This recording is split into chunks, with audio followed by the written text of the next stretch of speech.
जय। सतगुरु महाराज जी, राज श्यामा जी की जय। सतगुरु महाराज जी की जय। प्राणनाथ प्यारे की जय। राम रतन महाराज की जय। वंदो सतगुरु चरण को, करूं प्रेम प्रणाम। अशुभ हरन मंगल करण, श्री देव चंद्र जी नाम। श्री प्राणनाथ निज मूलपति, श्री मेरे राज शुभ नाम। तेज कुंवर सामा युगल को, पल पल करूं प्रणाम। धनी जी पल पल करूं प्रणाम। प्रणाम जी। तो सुंदर साथ की जय। शुरू करो जी। शुरू करिए। अच्छा, प्रणाम जी। जो ये प्रश्न है, ये मुजाहिदपुर और श्री चमेल सिंह जी का है। यहाँ पर हमें महाराज जी इस संसार की असरता और वास्तविकता को दिखा रहे हैं। हमें महाराज जी ये बता रहे हैं कि इस संसार की वास्तविकता को समझकर अगर इसे कोई छोड़ दे तो वो सुरमा है, लेकिन इसे समझकर भी कोई छोड़ नहीं पाता। इसे समझ तो हर कोई ले, लेकिन छोड़ से कोई नहीं पाता। लेकिन इसे भी समझकर किसने छोड़ा? जो जो कोई सुरमा है, तो ये सुरमा भी हमारे महाराज जी हैं। जैसे हमारे परमहंस महाराज जी थे, जैसे शेरपुर वाले महाराज जी, देवचंद जी महाराज जी, इन्होंने बिना समझे ही छोड़ दिया इसके साथ इस संसार की वास्तविकता को। इस संसार की वास्तविकता को कोई समझ नहीं पाया। इसे समझते समझते सब बूढ़े हो गए। लेकिन इसे जो पूरा सतगुरु है, जैसे हमारे रामरतन महाराज जी, देवचंद जी पूर्ण गुरु हैं, वही समझ पाए और उन्होंने इसे छोड़ा। उन्होंने तो इसे बिना समझे ही छोड़ दिया। लेकिन हम जैसे बोलते इसे समझ भी वाणी चर्चा द्वारा सब द्वारा हमें समझा रही है। जब भी हम पे ये वास्तविक संसार की छुट्टी नहीं, इसी मोह माया जाल में रहे। परिणाम जी। अभी इसका आगे का प्रश्न ये है कि जो ये चमेल सिंह जी थे, ये मुजाहिदपुर के थे। तो जब मुजाहिदपुर में ये राम रतन महाराज जी कुइया की सेवा कर रहे थे कि जब तक ये कुइया यहाँ बनेगी, जब तक मैं यहीं रहूंगा मुजाहिदपुर में। तो ये जो चमेल सिंह जी थे, ये धार्मिक विचारों के थे। बचपन से इनकी धार्मिक वृत्ति थी। तो ये महाराज जी के पास गए। ये सरधाने के राजधानी के थे। इनका गांव मुजाहिदपुर के पास ही पड़ता था। जब ये महाराज जी के पास गए और महाराज जी से बोले, महाराज जी को उन्होंने प्रणाम किया और महाराज जी ने इनकी प्रणाम स्वीकार की और इन्हें आसन में बिठाया। लेकिन जब महाराज जी को इनकी दृष्टि मिली तो इनके अंदर हलचल हुई। हलचल इसलिए हुई क्योंकि ये आत्मा थी परम धाम की। तो महाराज जी से इन्होंने अपने प्रश्न करे कि हे महाराज जी, मैं जगह जगह भटका और जो ये मतलब कि जो ये अलग अलग पंथ में भटका और मैं समाजी आप। सनातन धर्म वालों के पास भी गया।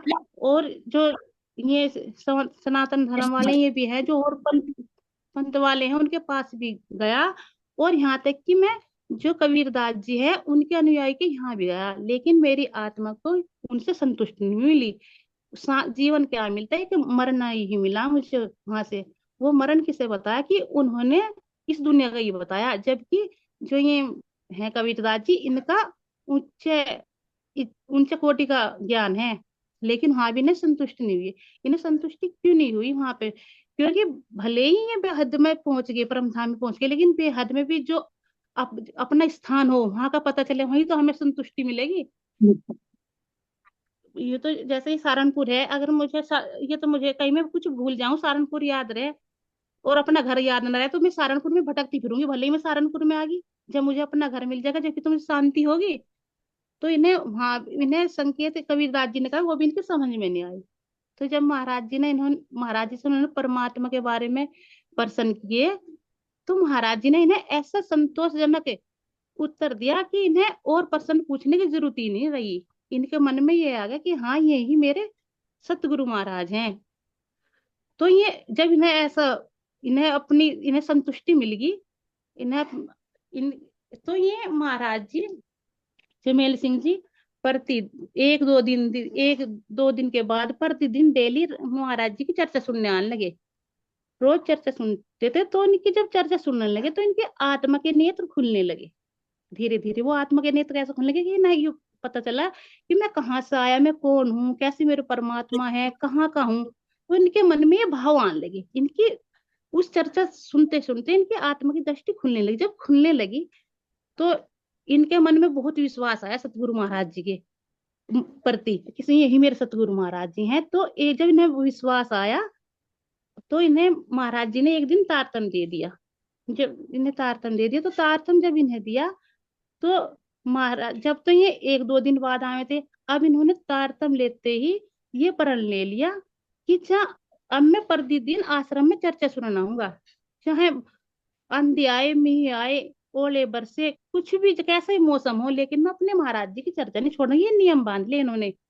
ऐसे ही नियम हमें भी मानना चाहिए। जैसे कि हमें चर्चा सुना रहे रोज की, और कोई बीमारी कुछ भी हो जाए तो हम बहाना बना लें कि चलो भाई आज नहीं करते, अपनी चर्चा सुनते। लेकिन ये नियम होना चाहिए अपने सतगुरु के प्रति, अपनी वाणी के प्रति। जब भी तो हमारे अंदर कुछ प्रकाश डलेगा, थोड़ा बहुत है जितना भी, जब हम सुनने गए तो हमारे अंदर अंधकार ही रहेगा। तो इन्होंने प्रतिदिन रूटीन बना लिया, चाहे कुछ भी रोज सेवा करते, मुझे उसमें मुजाहिद फरमा के, और ये अपने राजधानी से आधी रात के समय चलते और 10 बजे तक वहां की मंगल आरती सेवा करके वापस अपने गांव में लौट जाते। नु देखो, आधी रात चलते थे और जब अपनी चर्चा सुनते थे, और हम घर में बैठते बैठते भी हम बहानेबाजी करेंगे जब भी नहीं सुनते अपने परमात्मा की। तो पहले कितने कष्ट से अपने परमात्मा मिले थे, और अब तो हमें घर में बैठे मोबाइल में सुन रहे, जब भी हम नहीं सुन रहे तो हमसे गया गुजरा कौन होगा, कोई भी नहीं।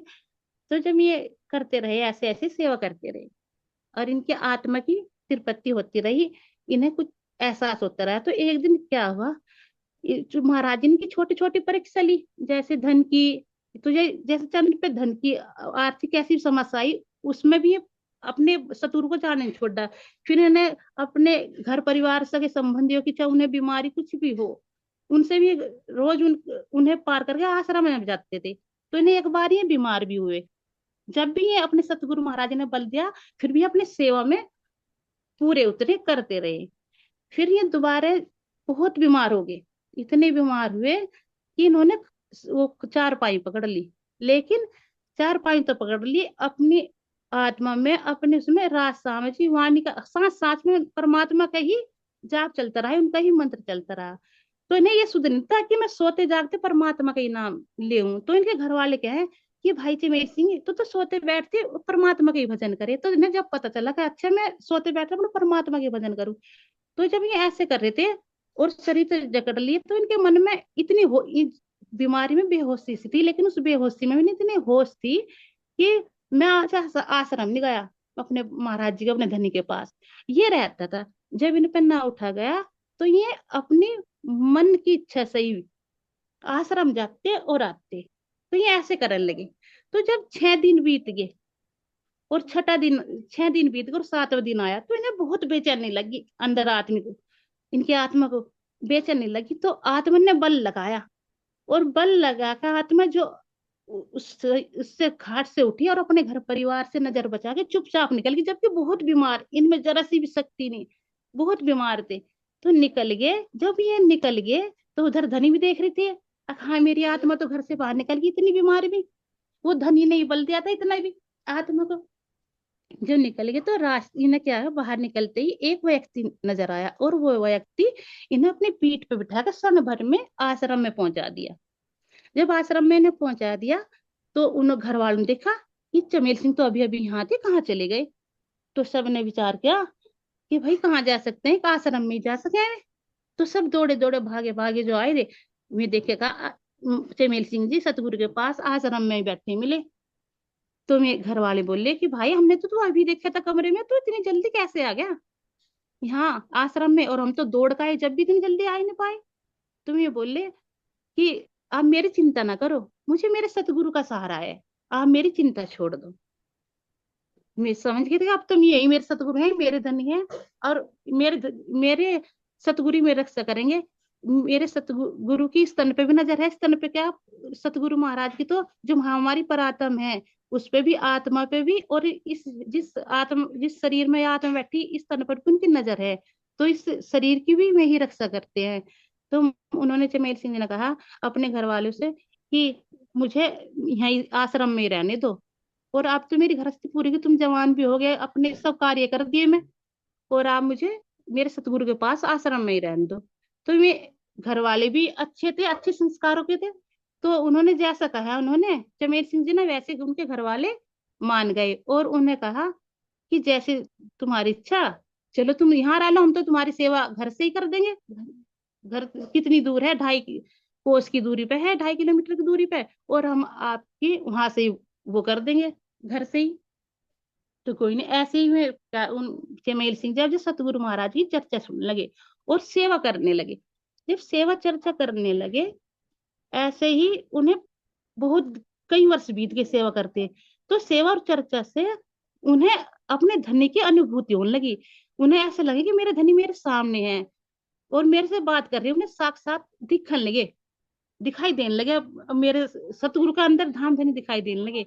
तो जब उन्हें ऐसे दिखाई देने लगे, वे उसमें ही रचे पचे रहे, अपने मेरे धनी मेरे सब कुछ यही है। तो उन्हें अपने हर समस्या का उनका समाधान हो गया, जब उनसे उनके परमात्मा का और उनके अंदर कोई पर्दा नहीं लगा, उन्हें सब उनके अंदर वाणी उतरने लगी, राज्य की ऑटोमेटिक ही, और अपने परमात्मा का पूरा एहसास होगा, उनके दर्शन भी होने लगे इसी शरीर की दृष्टि से। सतगुरु महाराज जी के अंदर अपनी धाम धाम धनी नजर आने लगे। जब वाणी चर्चा करते करते भी इतने हो गए, तो एक दिन महाराज जी उन्हें बोले कि अब ये बताओ आप, कि आप तुमने घर वाले तो भेजती है, आप ये बताओ, आप मुजाहिदपुर की सेवा लोगे या शेरपुर की? चमेल सिंह जी बोले कि हे सतगुरु महाराज जी, मैं तो यहाँ की ले लूंगा, इसकी मुजाहिदपुर की, क्योंकि यहाँ से मेरे घर परिवार भी पास में पड़ता है, कभी वो भी आ जाकर और कभी मैं भी चला जा करूंगा, क्योंकि सेवा भी वहां से ही आती है। तो महाराज जी ने कहा ठीक है। तो उन्हें वहां की सेवा कर स्वयं सौंप दी। वे कैसी भी स्थिति हुई उनकी, वे वहां की सेवा प्रतिदिन करते रहे, और सेवा करते करते अपने धनी की चर्चा में अपने धनी से वार्तालाप करते रहे, उन्हें उनके दर्शन होते रहे। ऐसे ही करते करते बहुत समय बीत गया। इस समय उनके उस सेवा से उनके सारे अंदर का मैल कट गया, जो भी अंदर था, और धनी का प्रकाश उनके अंदर चला गया। तो फिर जब ऐसे ही करते रहे, चमेल सिंह जी सेवा करते रहे, कोई बात नहीं, अपने परमात्मा के आनंद में मस्ती में मगन रहे। तो एक दिन ऐसा हुआ कि उन्हें, पहले तो बीमार थी, अब की तीसरी बार ऐसी बीमारी आई कि उनके पूरा शरीर एक नस जकड़ ली बीमारी ने।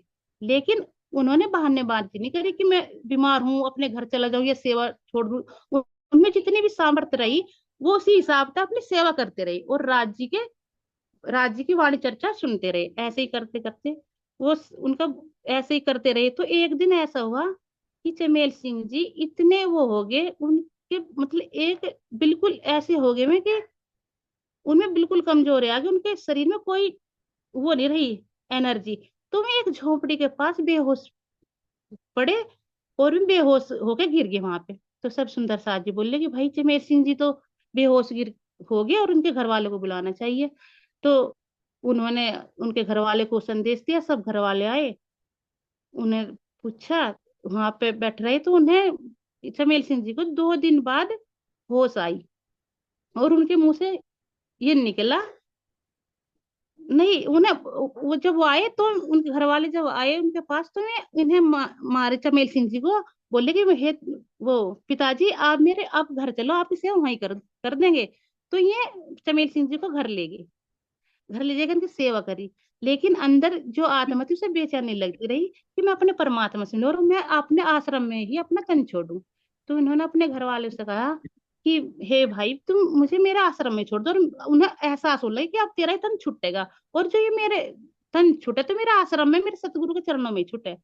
तो मैं भी अच्छे थे, घर वाले भी, ये भी परमात्मा की कृपा से ये अच्छे संस्कार वाले घर वाले मिलते हैं। उन्होंने कहा जैसी पिताजी थारी इच्छा, हम आपको ले जाएंगे और आपकी सेवा यहाँ से ही करते रहेंगे।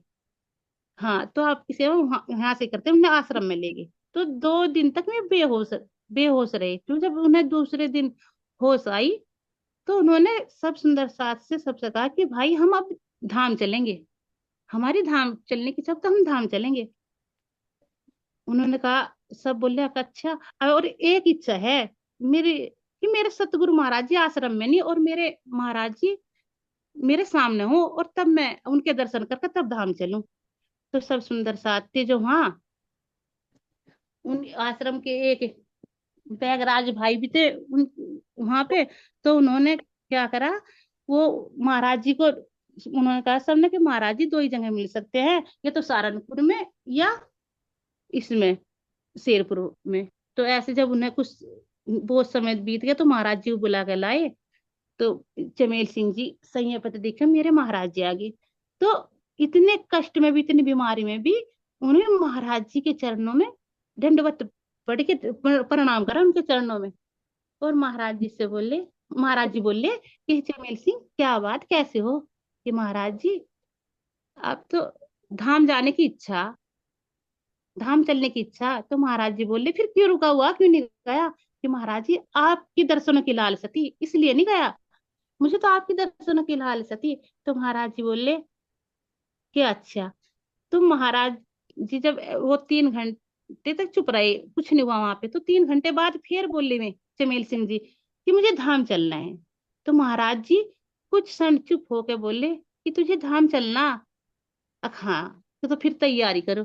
तो महाराज जी ने क्या करा, उन्हें उन्हें कहा जो में से सुंदर सात आश्रम में कि भाई गाय का गोबर लाओ और इस धरती को लेप दो, इस पे एक आसन बिछा दो और एक कटोरे में जल लाओ। तो सुंदर सास जी ने कह रहे एक कटोरे में जल ले आए और गाय के गोबर से धरती लीप दी, उस पर आसन बिछा दिया। और महाराज जी ने जो वो जल था उसमें अपनी मेहर भर के वो पढ़ के अपनी मेहर, तो उन्हें कहा चमेल सिंह जी को उस आसन पर बिठा के कि तू इस जल को पी ले। तो चमेल सिंह जी ने महाराज जी को चरणामत समझ के उसे पी लिया। तो अब उस पे बैठ गए आसन पे। तो महाराज जी बोले कि जब तेरी जाने की इच्छा होगी, जब समय होगा तो मुझे बता दिए।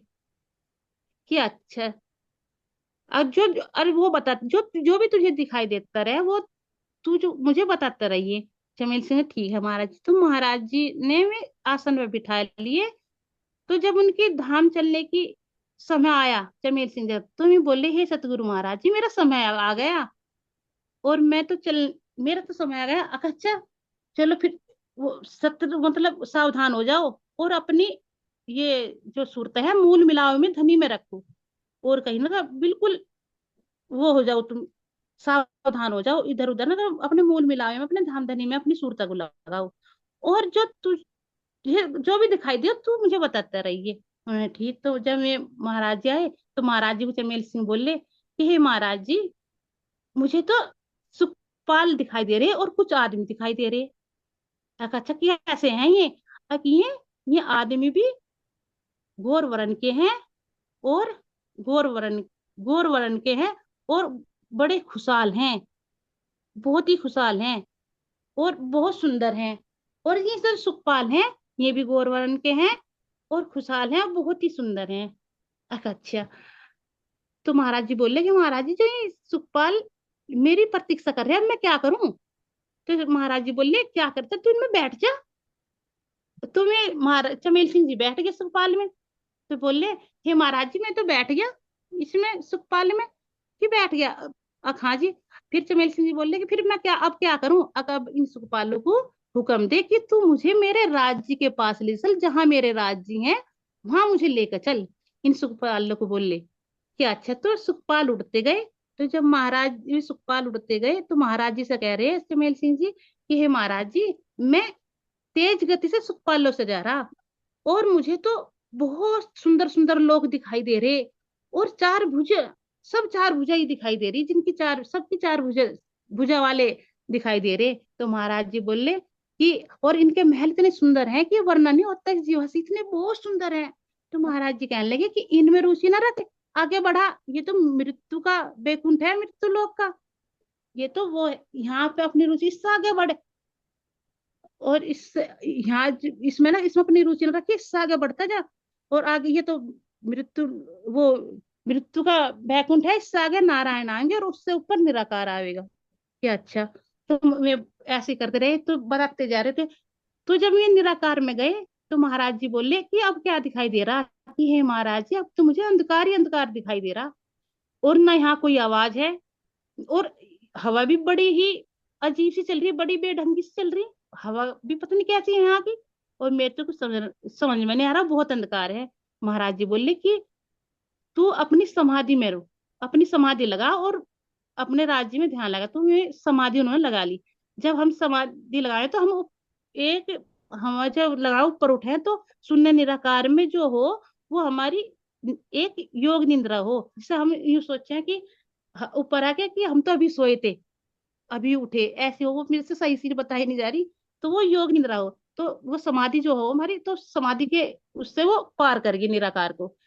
तो महाराज जी बोले कि अब क्या दिखाई दे रहा, कि अब तो मुझे उजाला दिखाई दे रहा। वो बेहद में पहुंच गए कि उजाला दिखाई दे रहा, हाँ। तो वे चलते रहे, बताते रहे, तो वे बोले महाराज जी, हे महाराज जी, अब तो मुझे कृष्ण जी दिखाई दे रहे और गोपियां। क्या ये ब्रज है क्या? मुझे तो यहाँ पर कृष्ण जी और गोपियों के युद्ध दिखाई दे रहे। और महाराज जी, मेरा तन भी यहाँ बदल गया और यहाँ मेरा तन गोपियों का हो गया। अब तो मैं स्त्री लिंग में आ गई और गोपी बन गई। तो वहां जाते जाते उनके धीमे, बहुत धीमे अब अक्षर हो गए। तो महाराज जी को जब तक निराकार तक गए, जब तक तो कुछ अक्षर सुनाई दिए, लेकिन जब ब्रज में गए बेहद में, तो अक्षर धीमे धीमे होने लगे, क्योंकि यहाँ के अक्षर वहां अक्षर वो कम, बहुत कम हो जाए, लेकिन जाते ही तो यहाँ तक तो उन्हें आवाज आई महाराज जी को कि महाराज जी मैं गोपी रूप में हो गया और ऐसे मैं गोपी बन गई। तो उन्हें भी आवाज नहीं उन्हें महाराज जी को उनके पर्सन सुने नहीं। तो जब महाराज जी ने, जब वे उससे आगे गए, तो उनके महाराज जी ने उनका हाथ पकड़ रखा था। महाराज जी ने उनका हाथ पकड़ा, देखा क्या जब ये ब्रज को पार कर गए कि उनकी नब्ज छूट गई। और महाराज जी ने उनका उस आसन बैठे हाथ ही पकड़ लिया। महाराज ने देखा नब्ज छूट गई तो कोने तक चली गई। तो जब महाराज ने देखा और जब उनके सांस आखिरी सांस लिया, तो महाराज जी ने उन्हें उस आसन से उतार के उस जमीन पे लिटा दिया। महाराज जी ने उन्हें ऐसे लिटा के, तो वे अपने धाम में चले गए। तो इसका मतलब ये नहीं कि हम जैसे हम बरस तक हमारे वो नहीं गए, क्योंकि सुखपालकों ने पहले ही आदेश दे दिया था कि जहां मेरे धरिए वहीं ले चल। वहां पे इसलिए आगे का वर्णन नहीं हुआ कि वहां इस यहाँ की आवाज जाती नहीं, वो इन शब्दों से परे है बेहद। तो वहां की आवाज वहां पे जाती नहीं। तो महाराज जी हमें ये समझा रहे डेली, इससे कि तुम रोज मरना सीखो और इन 14 ब्रह्मांड से निकलना सीखो। जैसे हमें वो विराट के रूप में समझाया, क्यों ये मरना क्यों सिखा रहे, कि जैसे उन्होंने तो ये हमें ही समझाया। मैं तो अन्य उन्होंने तो राज्य दिखने लगे थे, भला उन्हें तो राज्य ले जाते चमेल सिंह जी, ये हम जैसे समझा रहे कि तुम ऐसा मरना सीखो डेली, जिससे तुम, क्या तुम्हें विष्णु लोक मिले, बेकुंड मिले, बेहद में भी कहीं है, सब लिखे हैं, तो वहां कहीं ना रुको, जिससे हम अपने राज्य को उसमें ही चले जाओ, पार करते चले जाओ, पार करते कहीं ना रुके, अपने राज्य के यहीं रुके। तो महाराज कह रहे हो तुम रोज मरना सीखो। और जब मरते हैं तो ऐसा लगे कि हजार बिच्छुओं ने डंक मार लिया। लेकिन ये कष्ट क्यों होता है कि हमें ये अपने परिवार की मोह माया, तो यही तो डंक है, तो ये खींच हमें अपनी तरफ को आकर्षित कर रहे हैं। तो हम पे जोर पड़ा है, जब हमारे प्राण लिखा कि जब इनमें मोह रह जाए तो हम पे जोर पड़ा है वो। तो कह रहे कि तुम जब मरण सीखोगी तो इससे 14 लोग से, इससे जब तुम अलग हो जाओगे, तुम पे जोर नहीं पड़ने का धनी के पास। हम फिर पल भर में चले जाएंगे, हमें कोई कष्ट नहीं होने का। परिणाम जी। प्रणाम जी, प्रणाम जी। वो भी सखी जी वास्तव में छुपा रुस्तम निकले हैं ना। बहुत अच्छी तरह से वर्णन कर दिया। कह रहे थे मैंने लिखा नहीं, मेरे से पढ़ना नहीं आता है ना, लेकिन कह रहे कि रूहों के दिल पे तो बिना कलम के लिखे हुए हैं। बहुत अच्छी तरह से वर्णन कर दिया है ना। और इसका जो साथ साथ में मोरल है ना, बहुत गहरी शिक्षा है सुंदर साथ जी से। क्यों? क्योंकि अभी बताया ना, जो गोपी सखी जन की हमारी आसक्ति रह जाती है ना, तो इस आसक्ति को वो पहले ही छोड़ चुके हैं। घर वाले ले गए, लेकिन सबकी इच्छा ही होती है, अरे मैं अपने घर वालों को तो देख लूं, अरे मैं इससे तो देख लूं। लेकिन उन्होंने क्या कहते, बीमार होते हुए भी मेरे सतगुरु के पास छोड़ आओ मुझे, है ना। और यहाँ का सुख इतना नहीं होता सुंदर सा, जैसे ऊपर के लोकों में बढ़ते चले जाते हैं, बढ़ते चले जाते हैं, तो वहां का सुख ज्यादा बढ़ता रहता है। तो अब इस जीव ने नहीं देखा वो, तो देख कर पता नहीं कहाँ लालायित हो। इसलिए महाराज जी बार बार कहते हैं कि सूरत मूल मिलाप में रखिए, सूरत मूल मिलाप में रखिए। बीच में भी स्थान है तो उन सबको दिखाते दिखाते वास्तव में चमिल सिंह जी के माध्यम से हम सबको धाम में जाने की राह बताइए इस प्रसंग में। ये तो महाराज जी क्यों लिखते हैं ना। बहुत सुंदर प्रसंग है सुंदर साथ जी। बस एक प्रीतम है सुखपाल क्या है, ये अंदर के सुख होंगे जिस पर आत्मा बैठेगी। अगर हमें परम धाम का ही नहीं पता, वाणी का ही नहीं पता, तो कौन सा सुख ले लेंगे फिर? इसी जीव का, इसी इंद्रियों का सुख। और फिर आखिर में जैसी मति वैसी गति। तो इसलिए वाणी का ज्ञान होना, चर्चनी का ज्ञान होना, अपने विराट का ज्ञान होना, ये बहुत जरूरी है। ठीक है। कि फिर सूरता को पूर्ण पहचान हो जाएगी। तो इसका मानना होता है। सुंदर सा जी, बहुत अच्छी तरह से आपने क्लियरिटी से वर्णन कर दिया। और आगे से भी अगर आप, एक रिक्वेस्ट, अगर आगे से भी आप कुछ अपने भाव व्यक्त करोगे तो कैमरा ऑन करके करो ना, तो बहुत अच्छा सा आपको देख कर ना सीधे आपके दिल की बात हमारे दिल में उतरती है। और कैमरे के पीछे से बोलते हैं तो वो कम होता है ना। बहुत अच्छी तरह से वर्णन किया। राजी महाराज जी ऐसी मेहर बरसाते रहे और हम सबकी सूरता को परमधाम में लगा के। सुंदर सा जी, तो ये इसमें रील है, इस अभी तक में देखें। क्योंकि जैसे प्रैक्टिकल सबका ही होगा, जैसे हम ध्यान में बैठे जाते हैं, ध्यान में से तुम उठो तो आवाज बहुत धीमी निकलती है। क्यों? क्योंकि जीव तो शरीर को चलायमान कर रहा है, लेकिन जो सूरता होती है, सूरता की दृष्टि चली जाती है। अभी देखा ना इस प्रसंग में कि सुखपाल में भी बैठ लिए और तन बोल भी रहा है। तो कौन बोल रहा है? यानी जीव ये बोल रहा है, इसको सेंस है, जीव भी देख रहा है कि मेरी सूरता सुखपाल में बैठ ली, जो इनका सुख लेती हुई जा रही है। लेकिन जैसे ही गोलोक तक पहुंची तो यहां से वो शब्द भी बंद हो गए, यानी चेतना ने भी तन को छोड़ दिया। सूरता तो ऑलरेडी बैठ चुकी थी। तो अब ये नहीं कह सकते इस प्रसंग से कि भाई मरने के बाद ही परम धाम जाएंगे या मरने के बाद ही सुखपाल में बैठेंगे। अभी तन नहीं छूटा, नब्ज नहीं छूटी थी, लेकिन सूरता जो थी वो उस पर बैठ चुकी। और जीव शरीर को चलाने वाला तभी तो, लेकिन आवाज क्या कह रहे, बहुत धीमी धीमी आ रही है। क्योंकि जब सूरता चल जाती है तो मुख से शब्द नहीं निकलता। और जैसे ही सूरता ने देखा कि पहुंच गए, महाराज जी ने देखा कि अब तो सब कुछ पता चल ही गया, भाई बेहद में पहुंच गए तो अक्षति में पहुंचेंगे, तो जीव ने भी तन को छोड़ दिया। क्योंकि फिर जीव भी नहीं रह पाता। अगर जीव को पहचान हो जाए तो वो भी नहीं रहेगा, वो भी सूरता के साथ उड़कर चला जाएगा और इस सब भवसागर को पार कर लेगा। जो बीच बीच में बताया ना, ये सब बाधाएं आती है, हमारे ध्यान में भी आती है।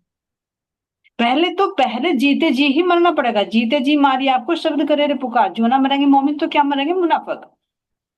तो इन सब से आसक्ति छुड़वाना, ये सब मारना ही है।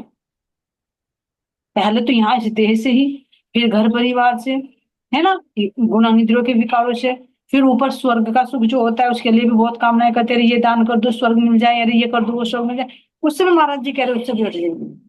फिर अगर बैकुंठ को भी इंद्रावती कह रहे कि मैं तेरे इस पे मैं करोड़ों बैकुंठ वार दूं, तो बैकुंठ का भी सुख मिले तो वो भी वार दे। और बेहद में जो ब्रज राज है, जो हमने अपनी लीला की, क्योंकि अपनी ना, ध्यान देना, अपनी बात जल्दी लगाओ खींचती है। अगर कोई दो बंदे बात कर रहे हैं, किसी और की बात कर रहे हैं नॉर्मल, तो हमें इतना इंटरेस्ट नहीं लगेगा, लेकिन जहां मेरा शब्द आया, मेरी बात आई, तो हमारे कान खड़े हो जाते हैं। अगर नाम भी आया, ध्यान देना, अगर मान लीजिए मेरा नाम नहीं ले रहा कोई, लेकिन मेरे ही नाम के किसी व्यक्ति के बारे में बात कर रही है, तो मैं समझूं कि मेरे बारे में कर रहे हैं क्या, क्यों कह रहे हैं मुझे। तो कितने चौकने। तो यही है कि जो ब्रज और राज की लीला हमारी लीला है, तो वहां पर भी जाके सुरता खिंच सकती है, अरे ये तो मेरी अपनी लीला है। अरे ऐसे रूप में तो मेरे कृष्ण ने, मेरे धामधनी ने लीला की थी, तो महाराज जी कह रहे उससे भी आसक्ति हटानी है। ब्रज और रास की लीला जो आज चल रही है वेद में, उससे भी परे जाना है। सूरत एक ही राखिए मोह मिलावे। तो वहां जाकर बहुत तगड़ा ब्रेक लगेगा सोचता हूँ। क्योंकि अपनी बात है ना, अपनी प्रेममयी लीलाएं है ना, तो वहां ना सुन सको। इस प्रसंग से बहुत शिक्षा दे रहे हैं। बार बार इसलिए कह रहे हैं कि सूरता एक राखिए प्रीता, सूरता एक में राखिए प्रीत। कृष्णदास जी महाराज जी इस तरह से हाथ पकड़कर हमें परम धाम में लेकर जा रहे हैं, लेकिन हमारी आसक्ति भी छुड़ा रहे हैं। बहुत बहुत धन्यवाद। थैंक्स अगेन गोपी सखी जी, बहुत बहुत धन्यवाद। आपके चरणों में कोटि कोटि कोटि प्रणाम जी। सब सुंदर साथ के चरणों में प्रणाम, आपके चरणों में मेरा कोटि कोटि प्रणाम प्रणाम जी। जयकारा लगा दीजिए महाराज जी। श्यामा जी की जय, सतगुरु महाराज की जय, प्राणनाथ प्यारे की जय, राम रतन महाराज की जय, सब सुंदर साथ की जय। प्रणाम जी, प्रणाम जी। प्रणाम।